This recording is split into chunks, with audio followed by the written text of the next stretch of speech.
Hello guys! Tara!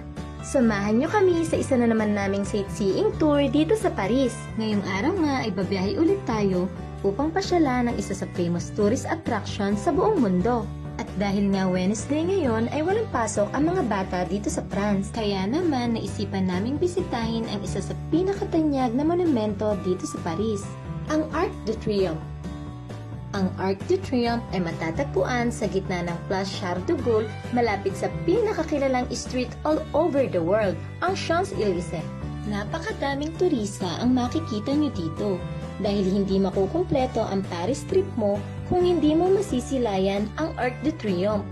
Ito ay sikat sa buong mundo dahil sa iconic na simbolo ng pambansang pagkakakilanlan ng France. Alam nyo ba na ang pagtatayo ng monument na ito ay nagsimula noong 1806 upang parangalan ang mga nakipaglaban at namatay para sa France.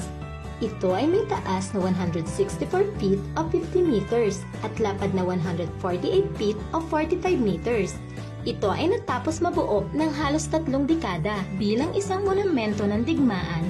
Ang pinakadakilang tagumpay ng France ay ginugunita sa mga pader nito, kasama ang mga nakipaglaban noong French Revolution at Napoleonic Wars, na may mga pangalan ng lahat ng tagumpay at general ng France. Sa ilalim ng vault ng Arc de Triomphe ay matatagpuan ang libingan ng mga sundalo, isang matinding pagpupugay sa mga hindi pa nakikilalang sundalo na namatay sa labanan. Ang pagbisita ng mga turista sa Arc de Triomphe ay nag-aalok ng isang natatanging pagkakataon upang kumonekta sa kasaysayan. At mula sa itaas ng Arc de Triomphe ay makikita mo ang malawak na tanawin ng buong Paris. At pagkatapos nga naming mamasyal ay dumaan kami upang kumain sa McDo.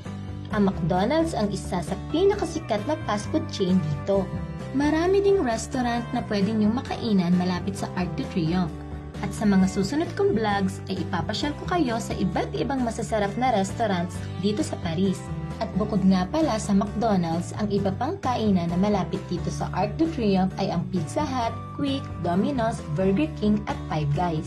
At kung gusto nyo namang itry ang French cuisine, marami nun sa Champs-Élysées. Pero dahil nga may kasama kaming mga bata, mas pinili na lang nilang kumain kami dito sa McDonald's. Sulit naman dahil nakatipid kami.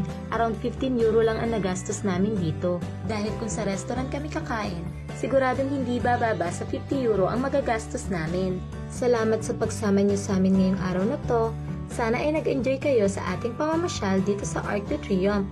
Hanggang sa muli, au revoir, a bientôt!